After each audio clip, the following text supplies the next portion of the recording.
Bismillahirrahmanirrahim. Assalamualaikum warahmatullahi wabarakatuh.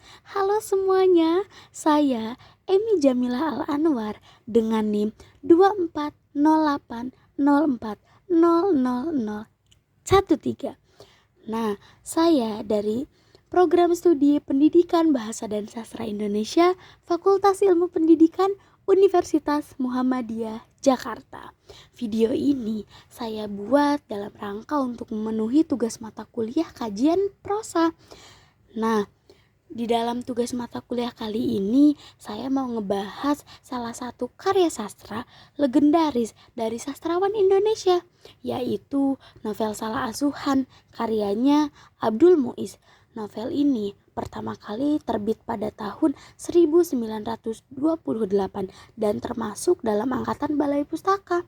Ceritanya sangat menarik karena mengangkat tema cinta lintas budaya antara orang pribumi dan orang Belanda yang penuh konflik adat, agama, dan perbedaan sosial. Sedikit mengetahui tentang pengarang, Abdul Muiz ini bukan hanya sastrawan, tapi juga wartawan dan pejuang nasional. Beliau lahir di Sumatera Barat pada tahun 1883 dan dikenal sebagai tokoh yang vokal menentang penjajahan Belanda. Jadi gak heran kalau karya-karyanya banyak menyentuh isu sosial dan nasionalisme. Nah, di sini kita akan membahas mengenai unsur intrinsik yang ada dalam novel Salah Asuhan. Yang pertama, ada tema. Tema yang terlihat ataupun utama dari novel ini adalah pertentangan adat dan budaya, yaitu cinta antara Hanafi, pemuda pribumi, dan Kori, si gadis Belanda, jadi simbol benturan antara timur dan barat. Kedua, ada alur. Alur dalam novel tersebut yaitu alur maju, dimulai di mana dari masa muda Hanafi sampai akhir hidup Hanafi yang tragis. Selanjutnya ada latar. Latarnya memiliki latar tempat yang berpindah-pindah, mulai dari Solok, yaitu Sumatera Utara, Betawi, yaitu Jakarta, Semarang, sampai Surabaya. Ini tuh menunjukkan percampuran budaya dan suasana kolonial pada saat itu.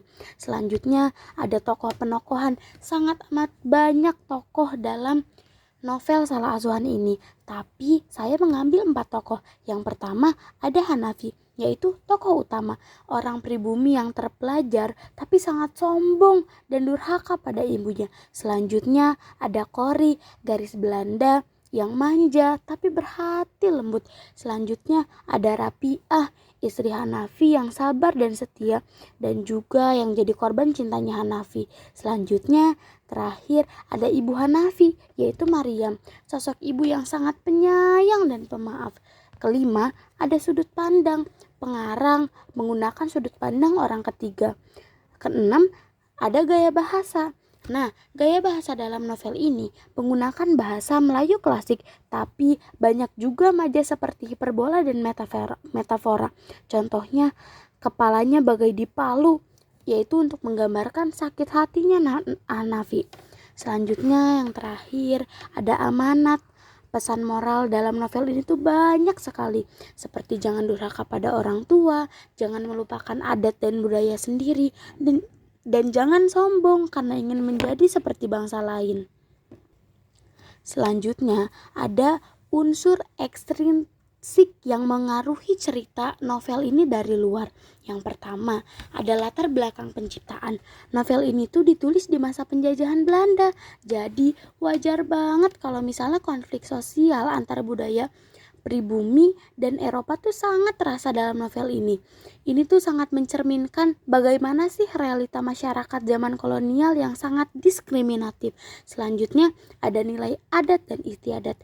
Waktu zaman kolonial, adat itu masih kuat banget. Menikah dengan bangsa lain tuh dianggap sangat memalukan, apalagi keluarga pribumi. Jadi hubungan Hanafi dan Kori ini tuh sangat jelas ditentang. Yang ketiga ada nilai sejarah, yaitu sangat terlihat gambaran tentang kelas sosial yang dilihat seperti kayak orang Belanda tuh ada di atas dan sedangkan pribumi ada di bawah.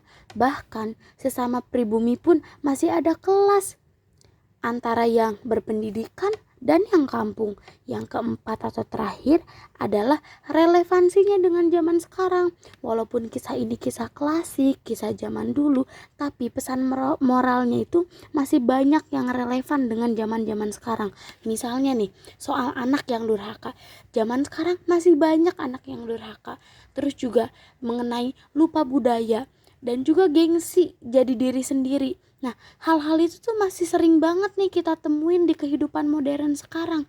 Nah, jadi novel Salah Asuhan ini bukan cuma cerita cinta tragis antara dua budaya, tapi juga kritik sosial tentang hilangnya jati diri bangsa di tengah pengaruh barat yang marak terjadi juga di zaman sekarang.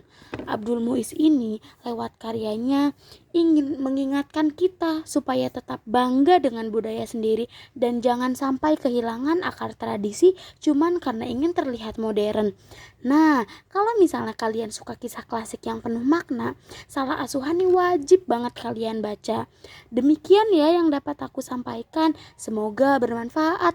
Terima kasih. Wassalamualaikum warahmatullahi wabarakatuh.